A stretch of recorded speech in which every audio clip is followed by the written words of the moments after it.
November 22nd, 2021, Village of Lake Bluff, Village Board of Trustee Committee of the Whole meeting. Clerk, please call the roll. Trustee Yankoman? Here. Trustee Briand? Here. Trustee Fisher? Here. Trustee Markey is absent for now. Trustee Rappin? Here. Trustee Ryder? Here. And President Charlotte. Thank you. Next is our non-agenda items and visitors for public comments. The Committee of the Whole allocates 15 minutes during this item for those individuals who would like the opportunity to address the Committee of the Whole on any matter not listed on this agenda. Each person addressing the Committee of the Whole is asked to limit their comments to a maximum of 3 minutes.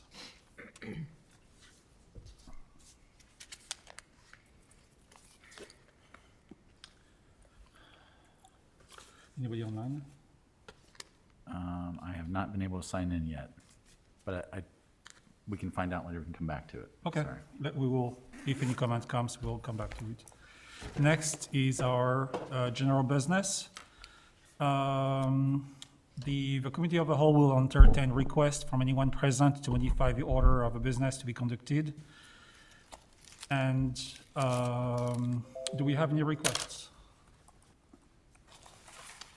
Next is our consideration of the minutes from the November 8th, 2021 Committee of the Whole meeting.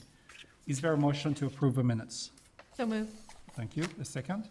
Second. Thank you. Any changes? There were changes I sent around earlier today. Hopefully everybody had a chance to look at those. Thank you. Great. Any more changes?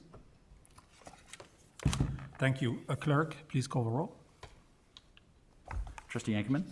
Aye. Trustee Briand? Aye. Trustee Fisher? Aye. Trustee Rappin? Aye. Trustee Ryder? Aye.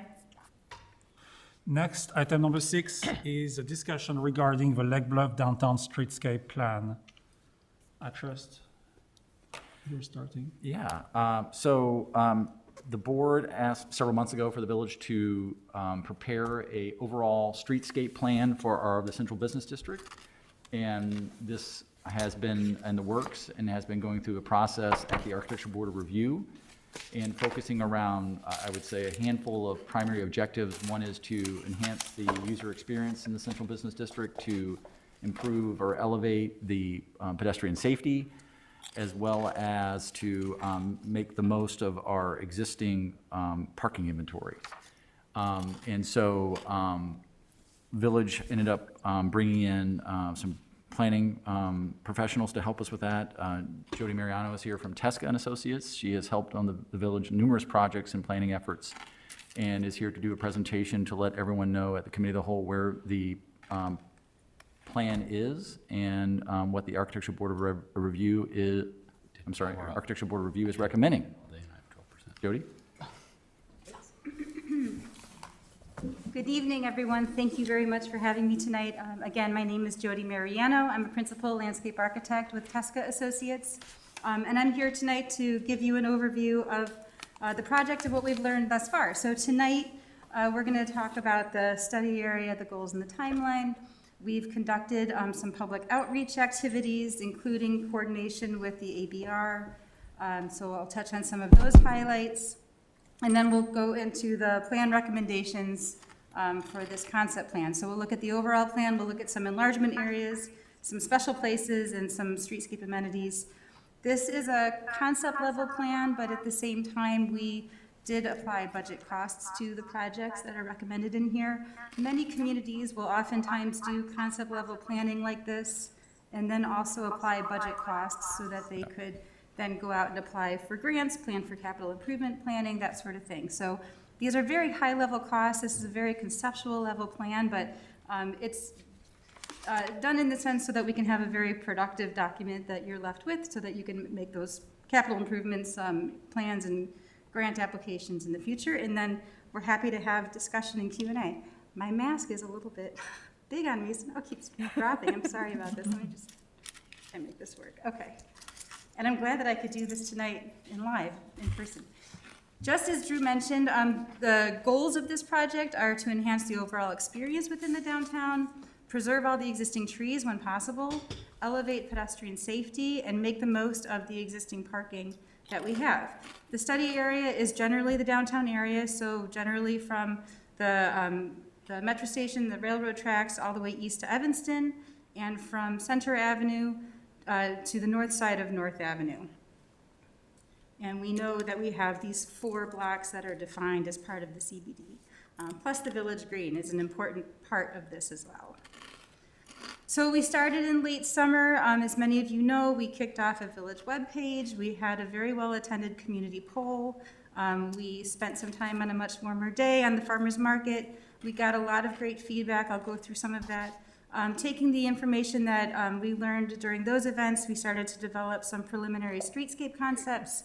And then we worked with the ABR to guide us in the development of those concepts. So we met with the ABR twice. The last meeting was at the beginning of this month. And what we're bringing to you tonight is the recommendation of the ABR. We had a lot of great feedback. So this information, there's a web page dedicated on the village's website for this project only. And so we've had over 10,000 views to the e-news, 3,600 views to the web page, 8,600 on social media. So there's been a lot of eyeballs on this project as we've gone along. We did have a community poll. We had almost 800 responses, and we ask questions that have multiple choice or ranking style questions, but in addition to that, we invite individual comments. We had almost 1,200 individual comments. So a lot of great feedback, especially given the relatively small size of this community. So it was heartening to hear so much interest. And then here's a photo of us at the farmer's market. At the farmer's market, we asked a range of different types of questions. We asked people on the left to give us input about what's great about downtown, what needs to be fixed, and how can you plot those things on the map. So we had a geographical idea about issues. We asked people on the far right to help us think through the types of improvements that seem appropriate for downtown. So this was kind of the start to a visual preference activity. And then we had open-ended comments in the middle where people were able to tell us anything and everything on their mind. And whenever somebody came up and had a similar type of a comment, that got a sticker. So lots of good input. So some highlights from the poll that had almost 800 responses. We asked when people typically visit downtown Lake Bluff, and you can see it's really a very balanced visit to the downtown. People are coming weekends, weekdays, daytimes, and evenings. How do you travel to Lake Bluff? And it was interesting to see that over 1,000 responses were people walking and biking, which tells us that I think what we sort of already knew, that so many people that live in the area are walking and biking to use their own downtown, which is wonderful. Also, many people drive, and that's worth noting. A lot of people said that they never use the Metro train. Understandably, a lot's changed during the pandemic, so it would be interesting to kind of repeat this exercise when things get closer back to normal. But anyway, a little bit about how people are coming here. And then we asked about parking. So when people are visiting, where do they park? For the most part, most folks are parking on street, whether in the downtown area or the residential area. We did hear that for the most part, the public parking lots and the metro station parking lot doesn't get as much use as the on-street spaces. It tells us that there is some inventory out there in the off-street parking lots that probably isn't getting as much use as it could. So something else to think about. We asked folks to weigh in and to rank what types of experiences or events would bring them here. And this includes existing experiences and also potential new things. So you'll see things here on the list that you already have and some things that could potentially be new. The things that bubbled to the top are here. Not a huge surprise. We know that your farmer's market is very popular, as is your 4th of July parade, and also the outdoor dining.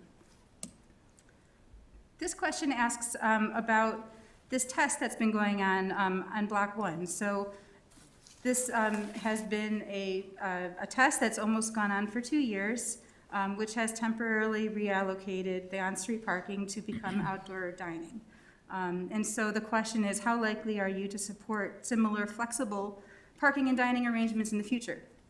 We heard 82% support this idea, 14% needed more information, weren't quite sure, and 4% do not support the idea. Can I ask a question? Of course. What was the frame of reference for folks when they said there was existing flexibility? Was it kind of what was going on in Block 1? So we asked this question not specific to Block 1, Okay. but it was really more just this concept that downtown has tested flexibility in its streetscape. That really Block 1 is the only place where this has happened. But we didn't want to make it specific to Block 1, but it was really just asking about how do people feel about this flexible streetscape that's been tested. Drew, do you have a sense of what context they may have had when they read those words? I think people would default to Block 1. I think you'd have to. Okay, so the idea of that the temporary tent and all of that Yeah, stuff. and that's, I mean, there were some other activities and other corners, but they were not as, certainly hasn't been consistent. Bluffington's did some other functions and still has on the real private parking lot, but in terms of true streetscape, it's really been Block 1. Okay.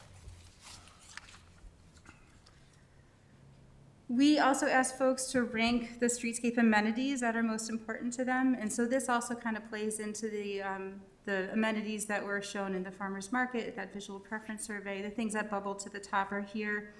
Generally, we heard a lot about, a desire for outdoor cafes and seating. We heard a lot of comments, especially at the farmers market, not only about seating related to dining, but more specifically, people wanting to have seating that was public so that they didn't feel like they had to necessarily patronize a certain business to sit outside. So that became something that sort of became a repeating theme in the streetscape concept, and you'll see that. Landscaping, of course, and then lighting enhancements was something else that was ranked high. So this is just a summation of really all of the feedback that we heard. We tried to put it into a neat and tidy little 10-point list, and I'll just kind of go through it. But and a lot of the things that you see in quotes are direct quotes from the folks that took the surveys and participated in the poll. But basically, downtown, and this isn't news to you all, it's unique. It's got a small town ambience. It feels like you're in this like quaint little hamlet in New England. Whatever we do should be in keeping with that scale and character. Community comfort and safety are valued. Adding traffic and pedestrian improvements was important for everybody.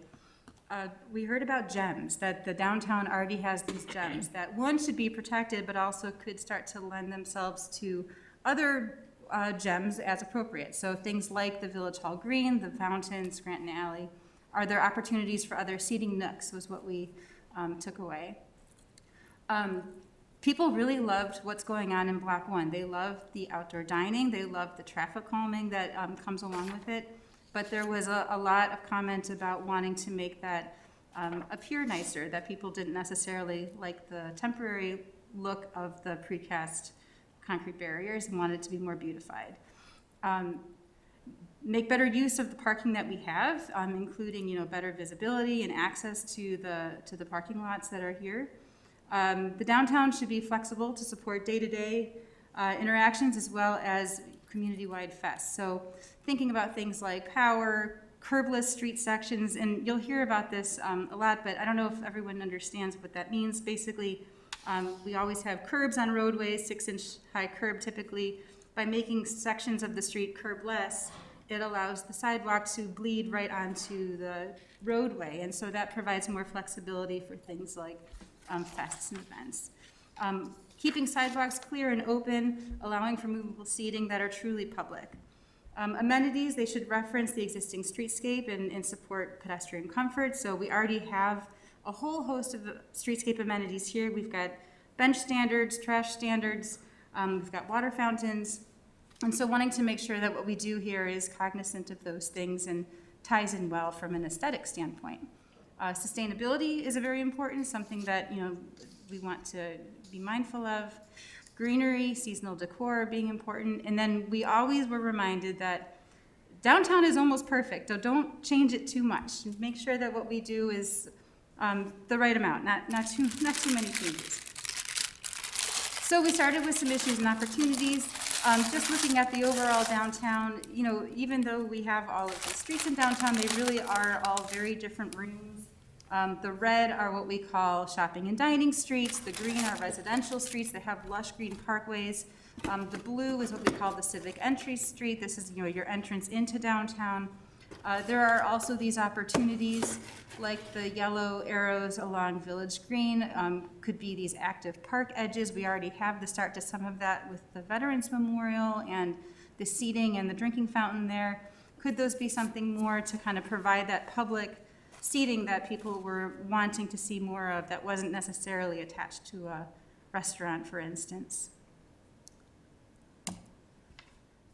So I'm going to go through the draft plan recommendations. We have all of the other materials at the back of this deck if anybody wanted to look at some of the other things that we went through with the ABR, but I'm going to start with this one. So the overall streetscape concept plan is here, and I'm going to go into each individual block, but we'll save block 1 for the end because that one is probably the most complicated one. So we've got these 4 blocks here as well as the Village Green. So starting with block 2, this is obviously the section that's under construction right now. The planning principles that are associated with block 2 maximize our parking that we have, keep the sidewalks clear and decluttered, protect all the existing trees that we can, infill new trees where we can, incorporate the flexible outdoor public seating. So that's what you're starting to see, and it's what a joy to be able to have this conversation while it's under construction. It's very rare. But this section here at the corner of Scranton and Center is under construction. That is the flexible public outdoor seating area, keeping our crosswalks very high visibility, reinforcing placemaking at the library corner here. So we'll show you an enlargement of that in a moment. And an enlargement of this is here. So this is the enlargement of Scranton Avenue between Center and Oak. This is on the bottom here, a view looking east. The streetscape that's under construction, the contract that's currently underway, are to improve the roadway and the concrete surfaces. As far as aesthetic improvements, the only things that are in this contract include these festoon light poles. So you can see them here. There's 1, 2, 3, 4 poles with strings that create a canopy. And then we also have masonry seat walls here. You can see them at the perimeter of this plaza space, and they mimic the seat walls. They're intended to mimic the seat walls that are at the Village Hall fountain area. And so the idea is that we're showing tables and chairs here just for scale, but these would all be tables and chairs that are generally provided by the restaurants. But these chairs in here are intended to be truly public. That would be managed by the village, and they could be movable so that people could create their own space. Something that came out of the ABR was that we have this striped triangle area here. It's really just a leftover space due to the shape of parking and all. It could be an opportunity for motorcycle parking or additional bike parking if we desired.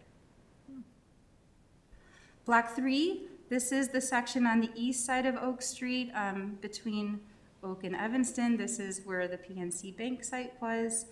This is the library building here. So the principles for this block, to reinforce the green transitions to the neighborhood. This is where we have green parkways and mature trees today. And the desire is to keep that lush and green. Once you get on the west side of Oak, that would turn to all concrete just like we have today. Protecting existing trees and filling new trees just like before, keeping those lawn parkways, high visibility crosswalks. We do have 3 gas-powered light poles here on the north side of the street. The intent is to replace those with village standard LED poles. And then on the south side here where we are looking at our first seating nook near the library, we're looking at adding a new light pole that would again be a village standard. But once we get sort of midway through the block, kind of about here, this would all just transition back to this quiet lawn parkway. Block 4, so here we are, Village Hall, of course, is here. So this is block 4. So we're, again, maximizing the parking, keeping the sidewalks free of clutter, existing trees to protect, infill new trees, flexible outdoor public seating with specialty lighting, just like we talked about for here, keeping our crosswalks high visibility. we looked at some opportunities to consolidate curb cuts. We have a couple of additional curb cuts in here that we think we don't need, and we can pick up a parking space. And then also, we heard a lot about Scranton Alley and how much everybody loves Scranton Alley. And, you know, we think there is an opportunity to extend some of those treatments along this alleyway here. We understand that there are potentially some changes happening on the private side, and so that should be coordinated, but we wanted to leave a placeholder to extend those pedestrian linkages east-west as well. So some enlargements. So here on the right is the existing air photo. This is Scranton Avenue and Oak. This is the library. And this here shows a couple of things. On the west side of Oak, you can see where this curb cut is today. There is a patio here. It probably once was a driveway, but the recommendation is to consolidate those curb cuts and continue it so that we have just one driveway, which is back here, and we pick up one parking space. This is where that expanded pedestrian connection comes in. And then here is this proposed seating nook at the library. We heard from the library director. We understand that there are potential future plans to make some changes to the building, and this should all be done in coordination with the library for sure. But the idea is to provide a widened concrete pad with a masonry seat wall. They have a sign out there today, a library sign, so there could be an opportunity to have a new sign that's in keeping with the other signage in the village, and also some additional bike rack locations are shown in these locations. Okay, block one. So block one, I do want to mention that, well, I guess the planning principle, well, I'll say this first. So during our discussions with the ABR, we probably spent the most time looking at block one. We reviewed a lot of concepts and discussed some key issues, such as two-way traffic versus one-way traffic, curbless streets versus curbed streets, where public seating should be located. And then we spent time talking also about these physical and visual locations or connections between the metro station and the whole downtown. Ultimately, the ABR's direction included these things. It included a one-way westbound traffic pattern. They liked the traffic calming that had been provided over the last almost 2 years, wanted to see wider sidewalks for businesses and more public seating close to the buildings.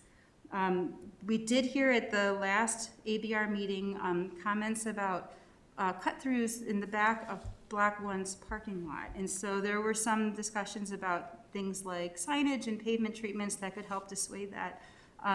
You know, while there might be some cut-through traffic back there, the shape of that parking lot really forces a bunch of turns and curves, and so we don't think that people would be speeding back there. But anyways, those were things that the ABR felt, you know, could be addressed with signage and pavement treatments.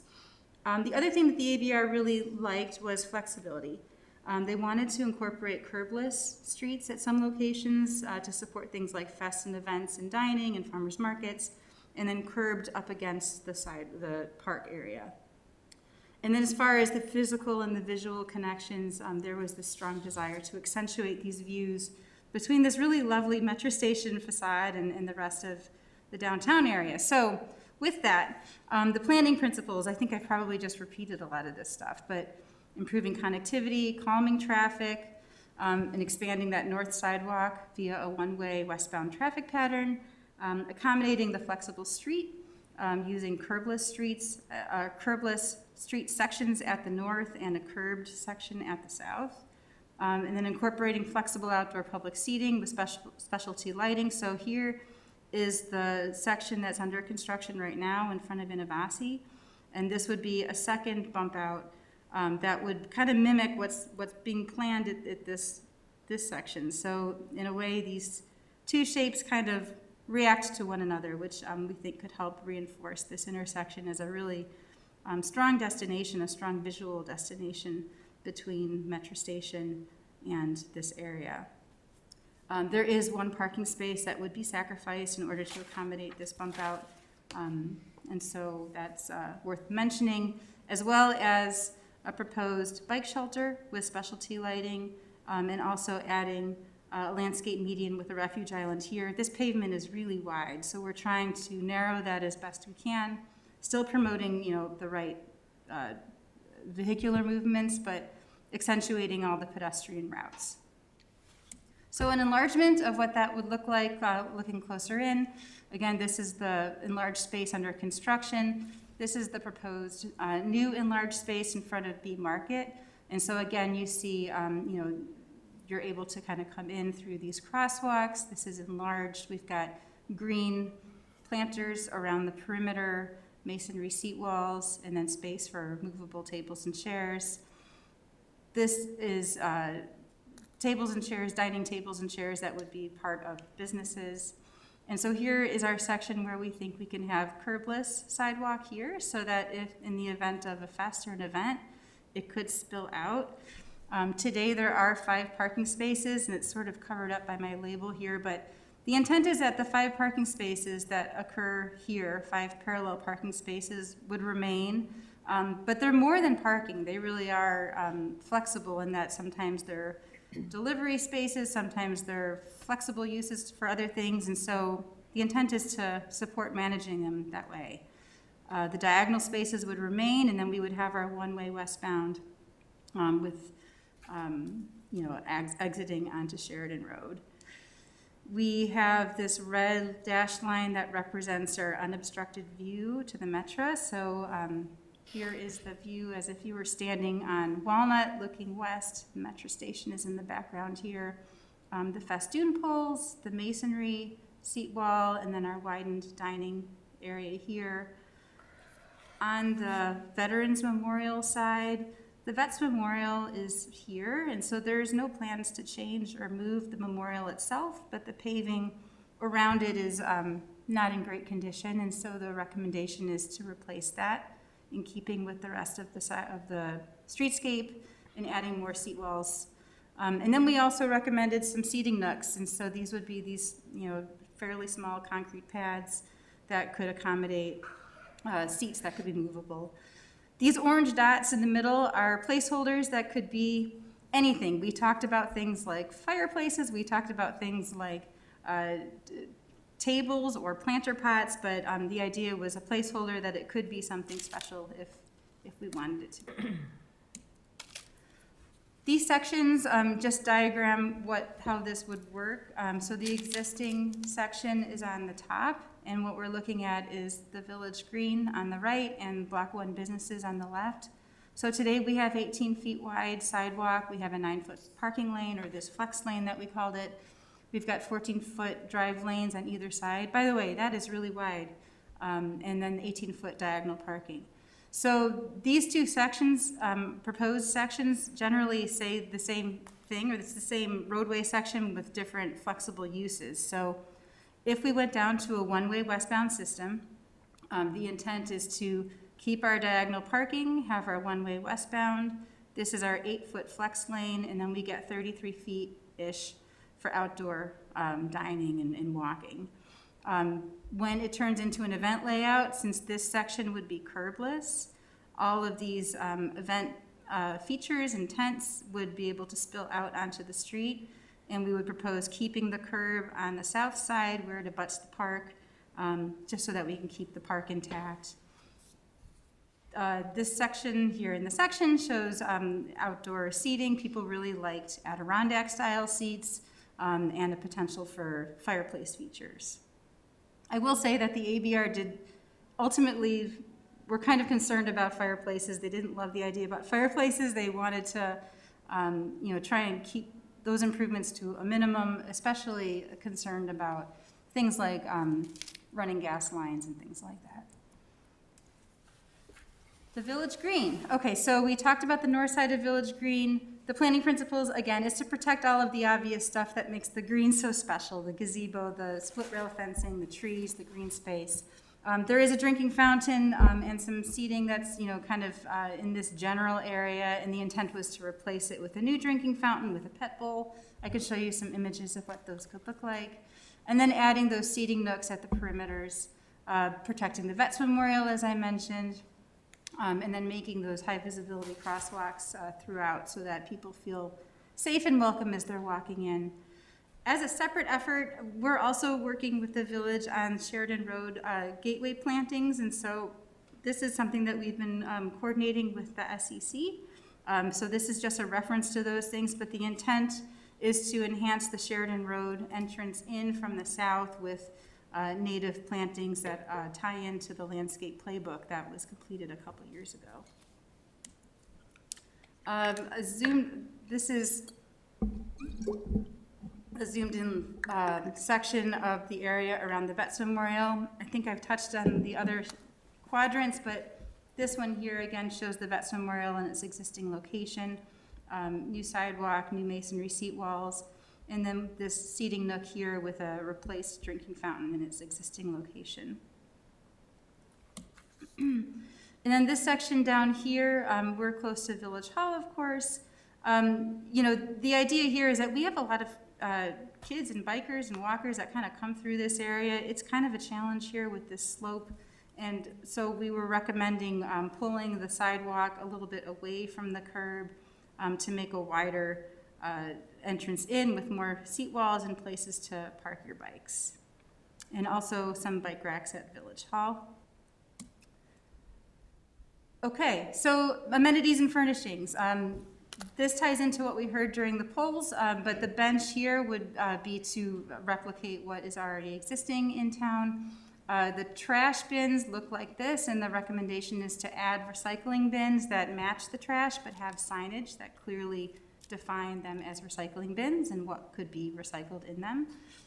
There has been some suggestions to incorporate EV charging. We don't think this is something that would happen in the public right-of-way because the sidewalks, we need to stay clear of clutter, but probably in places like off-street parking lots would be appropriate for things like that.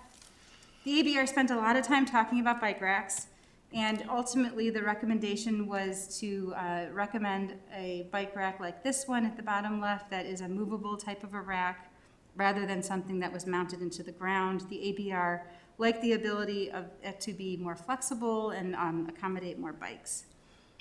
In the sections where we have a flexible street and a curbless street section in Block 1, we want to still make sure we define that edge, and so having these planter pots or something like it is what's recommended here. And then a drinking fountain with a pet bowl this is a recommendation that kind of, we think, ties into the stylings of the existing streetscape. Decorative lighting, this example is from downtown Wilmette, but the festoon poles and the strings are similar to what is going to be under construction here shortly, but you see these poles and we have strings above. The strings are supported by stainless steel cables, so they are, you know, up there, they're pretty taut, they don't go away, they stay pretty strong. We looked at bike shelter options for the bike shelter that's proposed near the metro station. The ABR actually didn't have a recommendation on which bike shelter, but we were looking at a variety of different types. The one in the middle was seen as being something that more closely represented the architecture of the metro station. Seating nooks, so these are Adirondack chairs. It could be something that is kind of the Lake Bluff blue to kind of help, you know, promote the village's brand. As I mentioned earlier, the ABR liked the seating nooks and the Adirondack chairs, but they didn't necessarily want to recommend the fireplace. This is a low-profile type of fireplace feature that's out in the public right-of-way in Homewood. If anybody wanted to learn more, it's a gas-powered fire pit, so it's completely enclosed that people can't get too close to it and touch the fire part. We looked at signage, and so parking lot entry signs. This would be an entry sign that would be located at the Metro parking lot to help promote that as a public parking destination. The ABR recommended this one that's circled here. They wanted to see something that was more simplified with the sign copy, so the previous option on the left had a lot more words on it, but basically to keep it very simple. I will say we offered up a weather vane type topper that played into the brand, your attractive brand, and the ABR would rather see something that was more simplified. Business directory example is shown here, as well as decorative poles. So whenever we have regulatory signs, things like stop signs and do not enter signs, we would recommend that they have these black decorative poles and frames around them. Out there today is a do not enter sign, I believe, if you were at Sheridan Road looking east to Scranton. This is an example in Wilmette on Chestnut that shows a do not enter sign on a decorative pole, and so we think it would look somewhat similar to this. Some examples of streetscape plantings, we are trying to pull from a native palette and tying native with the salt and urban tolerant type trees, and so these are some tree plantings here that we were recommending, as well as some native shrubs and perennials that would be in the in-ground planter pits. Okay, so the priority projects and budget costs. The project areas are identified here. So project 1 is this area along block 1, including the north side of Village Green. 1A is this section here, including the Sheridan Road crosswalk and this Metra entry driveway. 1B is this other section along the east side of Village Green, and then section 2 is this small area on Oak, including the corner near the library. So I'm not going to read you all the numbers, but basically what we did was we used the bid tabs that we received for the Scranton Avenue streetscape. We took an average between the low bid contractor and the next bidder, and applied costs to those, and we organize our costs based on the orders of construction. So always roadway and demo costs first, coming back with hardscape and paving, adding in site furnishings and lighting, and then plantings, in this case, utilities. None of these have been engineered, of course. These are concept costs, as I mentioned earlier, but factoring in the subtotal at the bottom, and then factoring in things like typical percentages for engineering, construction phase, and then a contingency, we come up with these totals here. So block 1, of course, is the most expensive because that one has the most infrastructure associated with it. Area 1A, this area where the Metro entrance is approximately $200,000. The area 1B, where Village Green East is just less than $200,000. And then this section here at Oak Street in Scranton is about $134,000. So all of the areas are kind of, budgeted up here. Nobody ever builds all of these at once, of course. I mean, these are long-range plans, that are, as I mentioned, intended to guide future decision-making, help the village go after grants. Lots of infrastructure grants, as I'm sure you all know, are available or coming available soon. So with that, thank you for bearing with me as I get through it all, but I'm happy to answer any questions or comments that you all may have. Thank you, Judy. I really, really like that. I really like the forward-looking aspect of our village. What I really like actually is against adversity, against our pandemic, we actually discovered a new way of being in this village. And we're now capitalizing on what we discovered as a community to basically build upon the fact that we can meet outside and be together.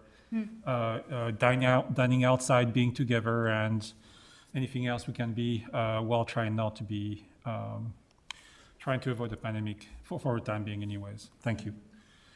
Do we have comments from the trustees?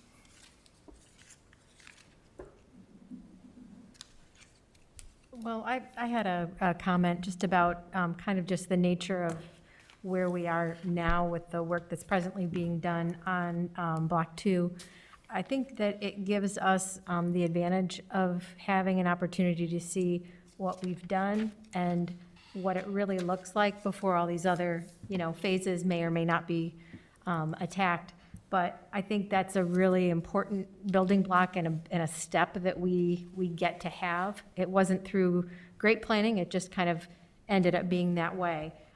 So I think that once that is kind of being used, I think we're gonna learn a lot about which amenities or which, structures are kind of accomplishing those goals. And you can have a big project like this being phased or kind of an all at once approach. And if you have an all-at-once approach, there are some advantages in that, you've got kind of workers and tradespeople all doing the same thing at the same time, so you're lowering your costs. And there's also less disruption. And I think that's kind of, just to revisit how we got there, that's kind of how all those changes ended up happening. We were needing to do a lot of changes for the street that were already in the budget and things that needed to be done.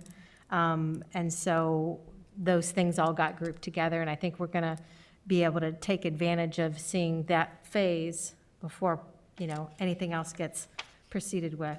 As an overall concept plan, I love what's been done, but I think that if we were to seriously consider moving forward on any of these, it would be nice to have maybe a year to really live in that space and really live and see what we like.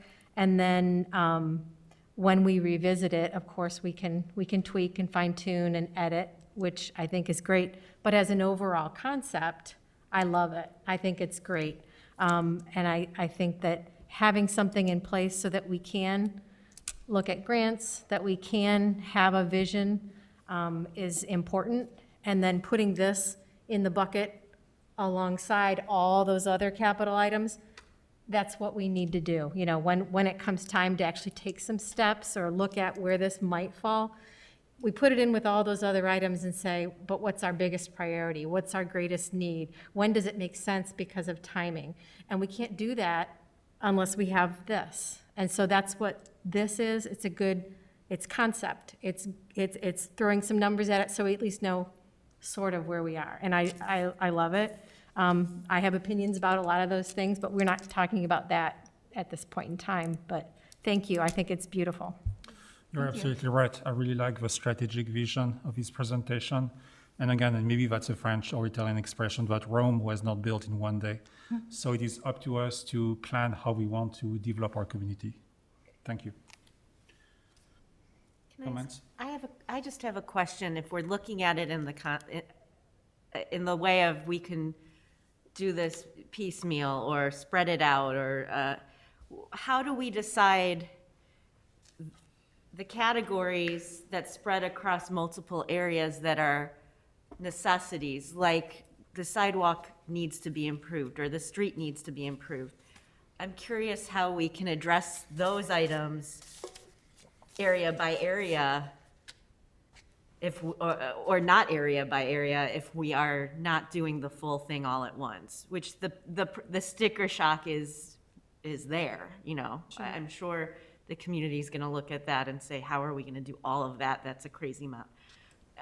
And again, just to reiterate what everyone else is saying, I know that's not what we're here for today, but thinking ahead, how would we approach the stuff that has to get done versus the perks of beautification? Absolutely, and I think in a lot of ways, you can look at what the village is doing in Block 2 of Scranton right now. I mean, that was a necessity that the roadway needed to be reconstructed, the sidewalks as well. And when you look at the improvements that are budgeted, the things that are not in there, no street furnishings, no plantings, it's really just gonna come back as lawn. And so, while we identified these 4 areas, certainly doesn't have to happen that way. I mean, that was really just a guess of how we might carve it up. But, the beauty is that this all exists now in a measurable, scalable thing. So if 2 years, 3 years from now, I get a call from Drew that says, hey, we'd really like to do, this thing on, Center or Walnut, we can quickly take a measurement and give you an idea of what that will cost. But oftentimes these things are driven by necessity, just as you mentioned. And you've got to have the foundation in first before you start coming back with the pretty stuff. And, having the foundation in place, I mean, in my opinion, the exciting thing is when you just lay a really nice foundation, a great sidewalk, good lighting, and then let the businesses do all the cool stuff that they do in there. Because, I mean, that's really what makes downtown great are the businesses and all the neat things that they're able to do. Thank you. Yeah. Kate? My comments, since I realized we're kind of at 60,000 feet, I went through this and I agree with Trustee Ankerman. Getting down into the nitty-gritty of this is not why we're here. But I also agree that this should be something that we table but for different reasons. I think given the fact that this is an estimate, the number is just astonishing, I think we should table this for the foreseeable future just by virtue of the economic condition that exists in our country today. We're in so my guess is that this is a low estimate. So my hope is that the plan, and I don't mean this plan, but our plan is to put this off for quite a while, at least 18 months. Because there's some other issues.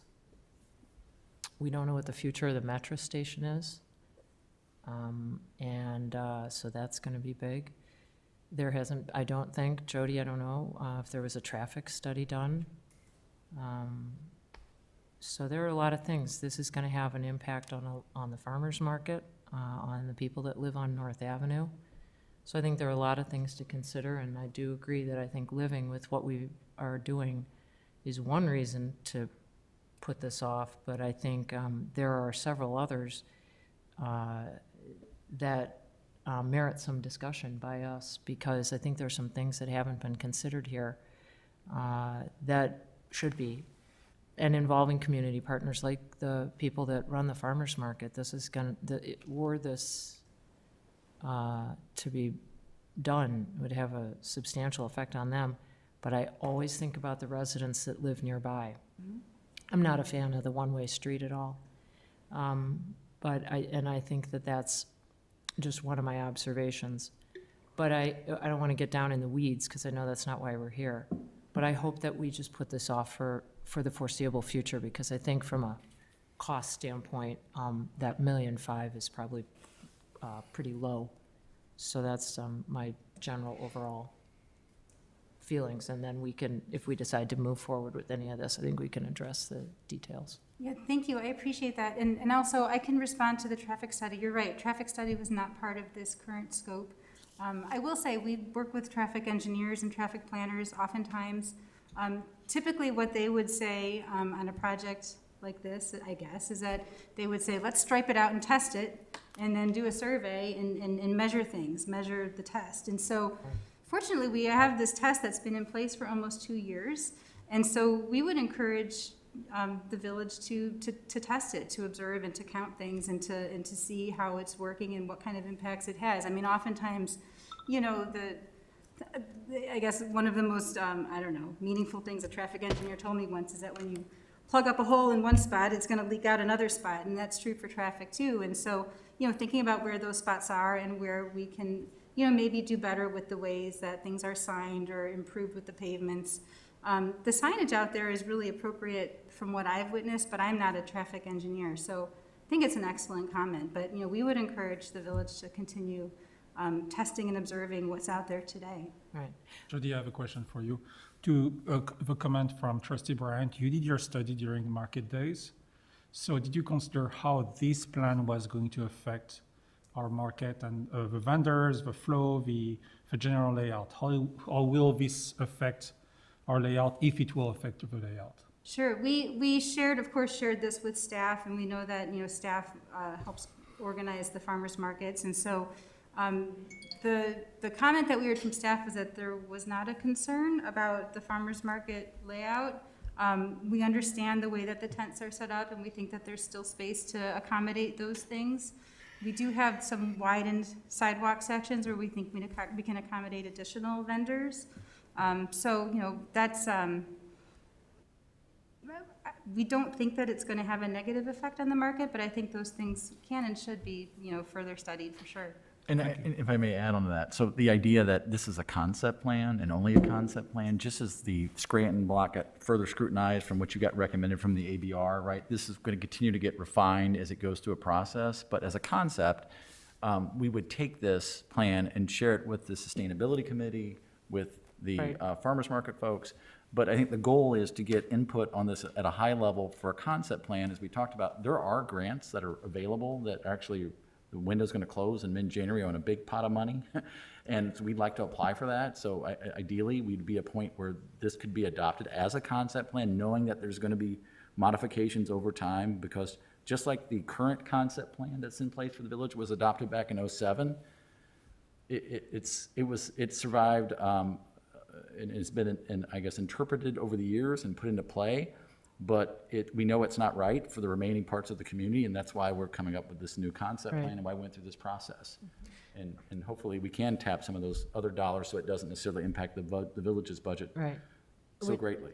I was just going to add, I'll just add one more, two really more comments. One is with the one-way street, just doing kind of a quick mental survey. The street in Winnetka is, by Pete's and the bookstall, sorry, I got to take this up, is not an entry to our town. And you have a schematic in here where eastbound Scranton is a visitor entry. So you'll have 2 do not enter signs, and I know this was brought up at the ABR meetings, both of them, to a visitor entry. But don't enter. That just makes no sense. It's not a good look, and I think it's just not a good idea. But my other comment on the grant thing is, in my personal opinion, this is, again, I'll use a metaphor, this is decorating the house, but it's not necessary to the function of the village. So I personally believe that staff time is better spent on seeking grant dollars that go to hard infrastructure, much like the federal government has been working on. This is all very nice, but this should be something we consider when all of those other boxes are checked. We have so much other stuff to do. So to me, this seems like what we would be considering when all of those other things, and I'm not talking we can't walk and chew gum at the same time. I'm just saying that our list of musts and needs is so incredibly long. And I know this has been under consideration since 2007 in some form. But I really think staff's time would be better spent looking for dollars that could perhaps improve the paving that we saw at the last meeting that's in dreadful shape. So I get where everybody's trying to go with this, but I think we've got other fish to fry. Thank you, Kate. Just to be specific, we are also working on the hard infrastructure dollars because this is actually my first priority. Yeah. People are getting flooded, and this is our first priority. This is a strategic item. This is another plan for the village, and that will be done over several years. Yeah. So I don't think that should preempt, that should not be ahead of stormwater concerns, to be very specific. Okay. Any comments? I'll let you ladies go unless you want. Okay. Go for it. I don't have a lot of comments. I think this is, it's a beautiful plan, I think these plans take a lot of time. And I can just attest to that with the, when the 125 committee gifted the brick walkway in front of Village Hall this past year, that had been in the plan since 2007. So I love the idea that we have a blueprint, and that blueprint is, can be adjusted, and that we have something to kind of look at and use as we go forward. Do I think all of this is going to happen in the next year? No, I think this will be a big, long project for us. And I wasn't here earlier, so I'm not sure how that was discussed. I do agree that the price tag is a little mind-boggling, but I also understand that you don't do it all at once. You do a little here and a little there, and you continue to keep the village looking nice. So, like Kate said, I think we can walk and chew gum. There's other things that are priorities, but I also think, just like your own home, certain things are priorities and certain things are cosmetic, and you kind of do things together as you can, depending on what your budget is. And that's where I think we are with this. I think it's, I'm not going to get into all the details of the one-way streets and everything. I think we'll have lots of conversation about that going forward. But I think just to have something in front of us, an idea and a concept, I liked it. Thank you. Sure. Thank you. Steve? Great. Yeah, I liked it a lot as well. I think, the feedback that we got was that our residents want socialization, outdoor dining, connectivity, and I thought that this plan did a great job. It really resonated with me. The last comment of kind of the summary of comments was, it's pretty great now, you don't have to do too much. And I think what this does is, it doesn't materially change our downtown. What it does is it contemporizes it, it makes it a little bit more intuitive, it beautifies it a bit. So to me, at a very high level, I've got lots of lower level comments. This holds together. I particularly like the idea of the bump outs on Scranton heading towards where you can look down and see that train station. To me, it's almost like when you're down on LaSalle Street in Chicago and you look down and you see that building. We could really highlight, every time I drive down and see that train station. I absolutely love it. The Village Green is fantastic. I'd be a little leery of putting, too much concrete there, so I'd have some specific comments about, maybe permeable pavers. I love, if anybody's ever been down to the Riverwalk, down in Chicago, they have these Adirondack chairs just in random places where you can sit and hang out. I just see that as being something really cool for people to get together.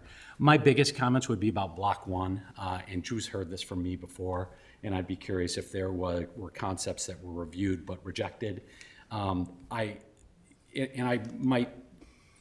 do think there's a little bit of urgency to this, not super urgent, and it's a process, but Block 1 right now is very temporary looking and very much an eyesore.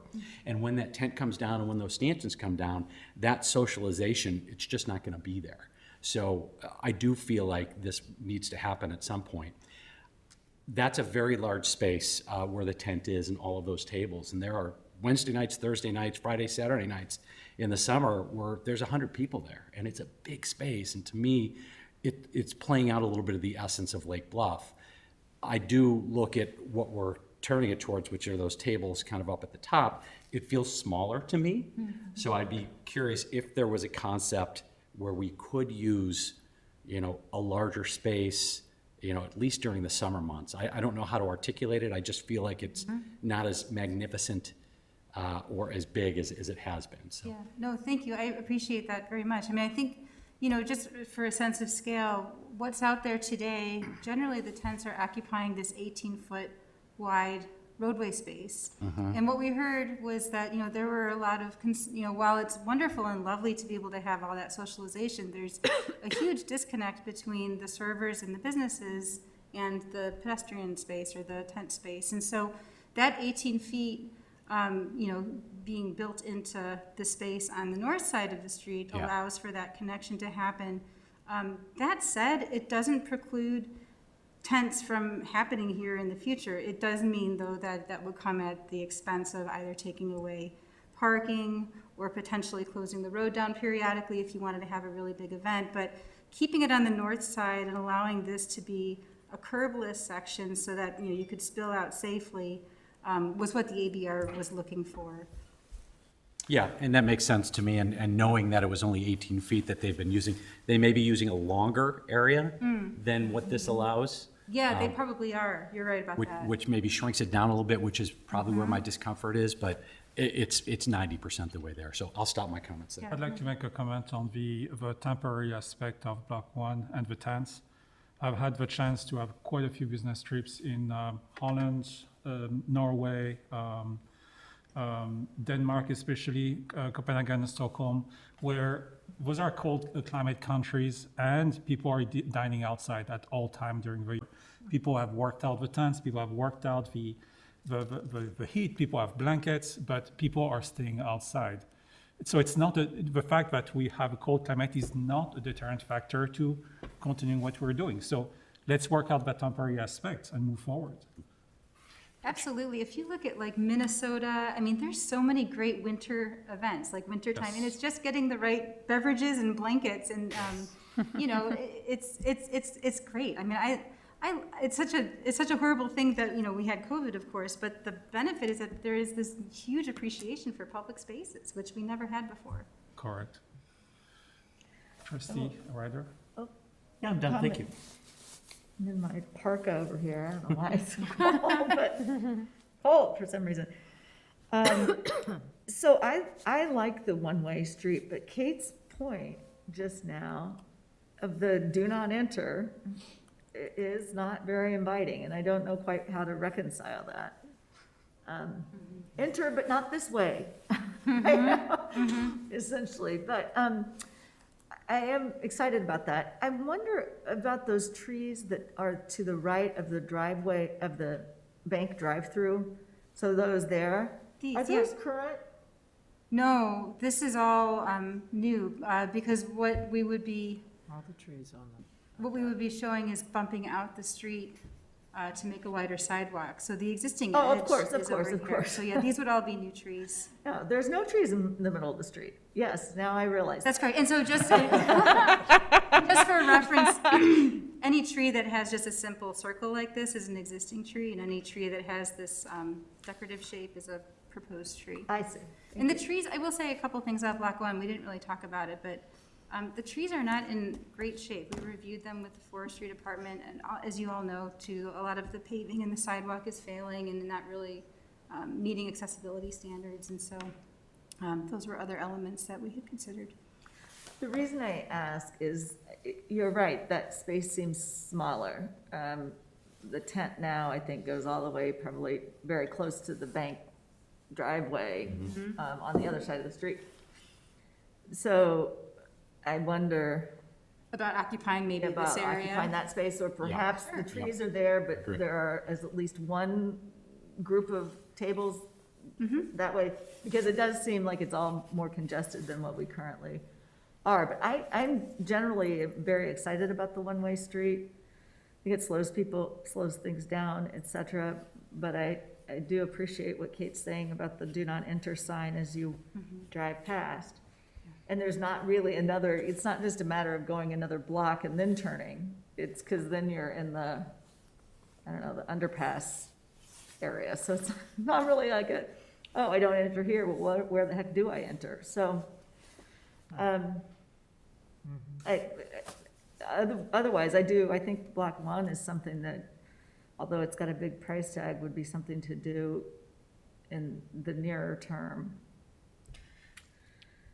Just one random thought, what if the flow reversed and, Yes.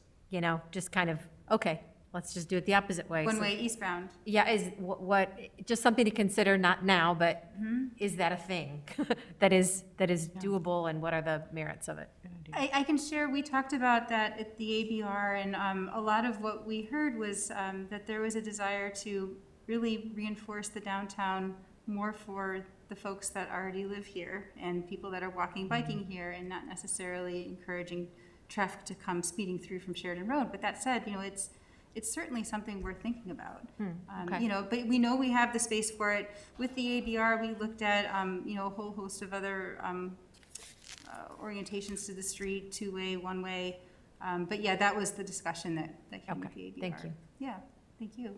But I think also, just to kind of get back to this, I think, here, certainly, this big green space could be narrowed up, or it could just turn to trees and grates and be a continuation of this. I think, to the points made earlier, this is conceptual, and this is the time to kind of hear the feedback and to make tweaks as needed.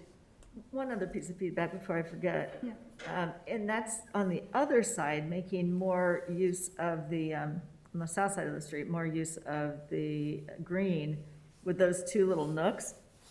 I tend to agree that fireplaces kind of more than we need there, but the nooks, the sitting nooks are really appealing. I like that idea quite a lot, kind of brings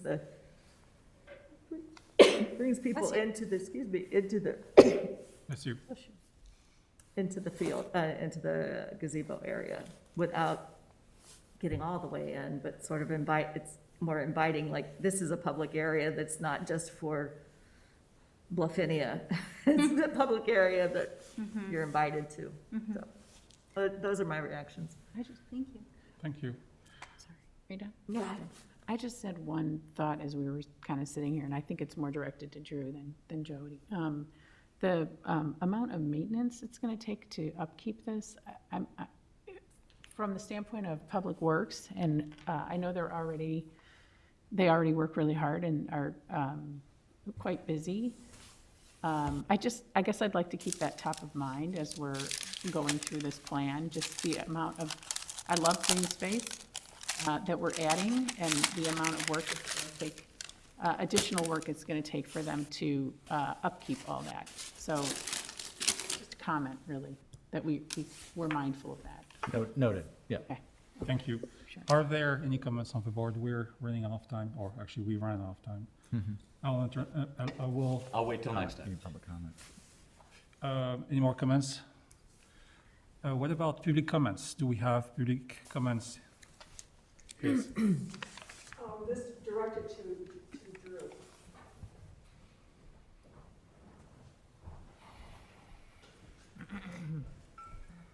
Stephanie Bjork, Sheridan Road in Lake Forest and Prospect in Lake Bluff.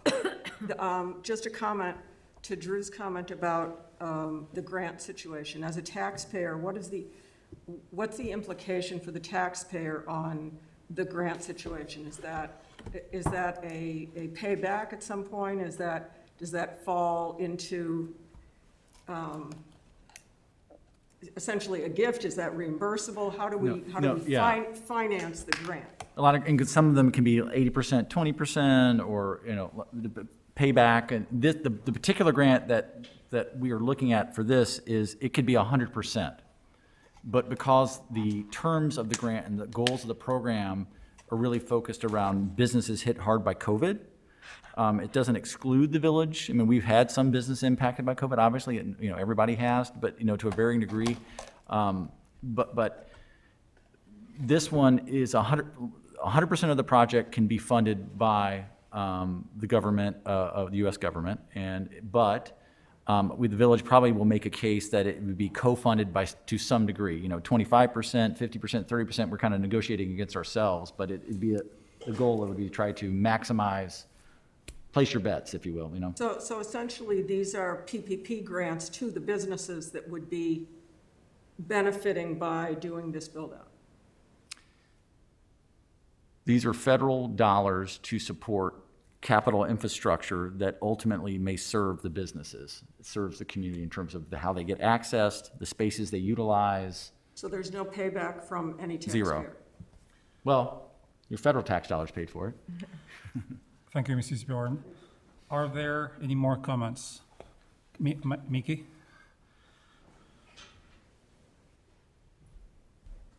Mickey Collins, 217 East Scranton. I realize we're out of time, so I'll try to keep this really short.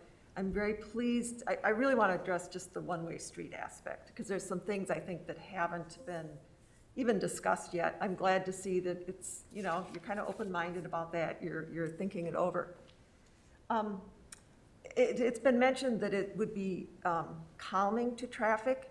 And I think our experience over the last 2 years is a bit misleading, because I live 2 blocks away. I always drove down and made my left turns to go to Lake Forest, right by the train station. I don't do that anymore. I'm aware that, people are walking back and forth with food across, from a restaurant to tables.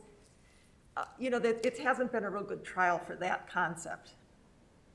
There's a national trend. Cities and towns all across America are reversing their one-way streets and making them two-way again. They're doing it for several reasons. One is safety, because people drive slower on a two-way street. Another is confusion, that visitors just can't find their way around when they're one-way streets. But the other one that I want everyone to be aware of is it's actually become a technique to revitalize the retail in a downtown. Savannah, Georgia did it, 50% increase in retail activity, and I'm including, restaurants or retail, right? So it's kind of obvious when you think about it, because as people drive by a shop or a restaurant or a cafe, it's like a little bit of free advertising for that business. Mm-hmm.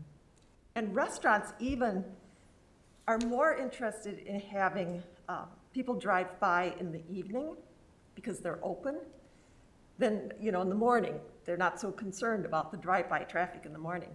But it's been proven, and it's become a really popular thing to do. And so I kind of hate to see us kind of going back to what people were doing many years ago.